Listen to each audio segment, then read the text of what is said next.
Hello, সম্মানিত সারা বিশ্বের মুসলিম জাতির প্রতি রইল আসসালামু আলাইকুম। হিন্দু জাতির প্রতি রইল আমাদের পক্ষ থেকে আদাব ও নমস্কার। অন্যান্য জাতির প্রতি রইল আমাদের পক্ষ থেকে আন্তরিক শুভেচ্ছা ও ভালোবাসা। আজকে আমি যে বিষয়টি আপনাদের সামনে তুলে ধরতে যাচ্ছি সেটা হলো আমাদের কবিরাজদের ব্যাপারে কিছু কথা বলতে চাই। সেটা হলো, ভাই আপনি কবিরাজি বিদ্যা শিখেছেন, কবিরাজি করেন, মানুষের কাছে টাকা পয়সা নেন, কিন্তু এমনটা করিয়েন না যে যেটা হবার নয় সেটাও আপনি করে দিচ্ছেন। এভাবে 1 ঘন্টা 2 ঘন্টা 3 ঘন্টা 12 ঘন্টা 24 ঘন্টার সময় নিয়ে মানুষের কাছ থেকে টাকা হাতিয়ে নিচ্ছেন। এটা কিন্তু একেবারে ঠিক না। দুনিয়াটা একদিনের না। আজকে আপনি জীবিত আছেন, কালকে মারাও যেতে পারেন। আপনি যে একজন মানুষের কাছ থেকে টাকা পয়সা নিচ্ছেন, এই যে টাকা পয়সাগুলো নিয়ে আপনি খাচ্ছেন বা অনেক কিছু করতেছেন, ভোগ করতেছেন, একদিন কিন্তু এই টাকা পয়সার হিসাব ঠিকই আপনাকে দিতে হবে। ইহকালে না দিলেও পরকালে আপনাকে সেই হিসাবটা দিতে হবে।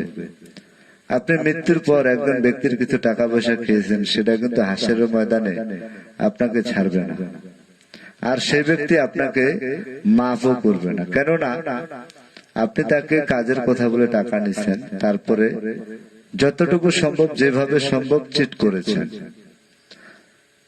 আপনাদের মতো 2-1 জন প্রতারকের জন্য সারা বিশ্বে, সারা বাংলায় আজকে কালো ছায়া নেমে এসেছে, কবিরাজদের নামে আধার নেমে এসেছে। কেন ভাই? আমরা কি দোষ করেছি? কর্ম করার মতো অনেক রাস্তা রয়েছে ভাই। যে যেটা কর্ম শিখেছেন সে কর্মটাই করবেন।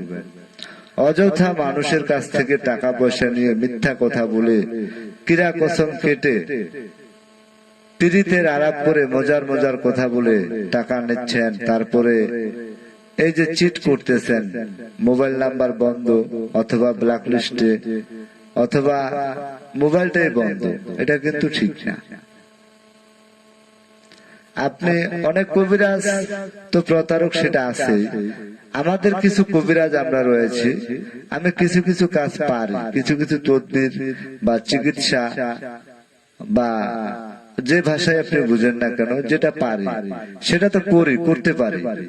কিন্তু হয়তো দেখা গেল আজকে আমি একটা কাজ পারি না, সে কাস্টমারটা আমার কাছে এসেছে বা আমার বাড়িতে এসেছে বা আমার মোবাইলে কল দিয়ে পরামর্শ করেছে। আমি কিন্তু যেটা আমার দ্বারা সম্ভব না, আমি সরাসরি বলে দিই, ভাই আমি এই কাজটা করতে পারি না বা এটা আমার পক্ষে করা সম্ভব না, আপনি অন্য কোথাও চেষ্টা করেন। তাহলে আমার মনে হয় কাস্টমারটা আপনাকে সম্মান করবে। যদিও আপনি তার কাজ না করেন, তার চোখে আপনি সম্মানের দৃষ্টিতে থাকবেন, আপনাকে সারা জীবন শ্রদ্ধা করবে, সম্মান দিবে। আর এই যে 2000, 4000, 5000 টাকা মানুষের কাছ থেকে নিয়ে আপনি এই যে চিট ব্যবসা করেন, এটা একেবারে ঠিক না।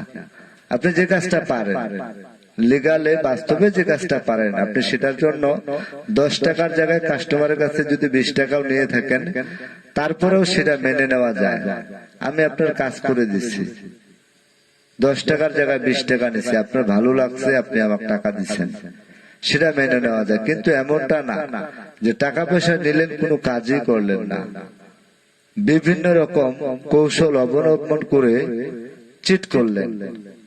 আর এরকম 2-1 জন প্রতারকের জন্য আর 2-1 জন কবিরাজের জন্য সারা বিশ্বের, সারা বাংলার কবিরাজদের নামে আজকে বদনাম।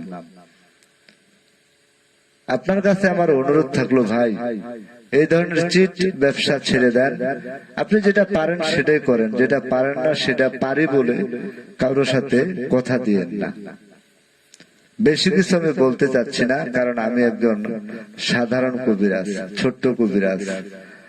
কে শুনে আমার কথা? আমার কি মূল্য আছে? তারপরেও মনের আবেগ, বিবেক, কিছু প্রশ্ন আমার থাকে। তাই ছোট্ট মানুষ হিসেবে, একজন সাধারণ ছোট্ট কবিরাজ হিসেবে আমি আপনাদের কাছে জোর হাত করে বলছি, আপনারা কেউ চিট ব্যবসাটা করবেন না।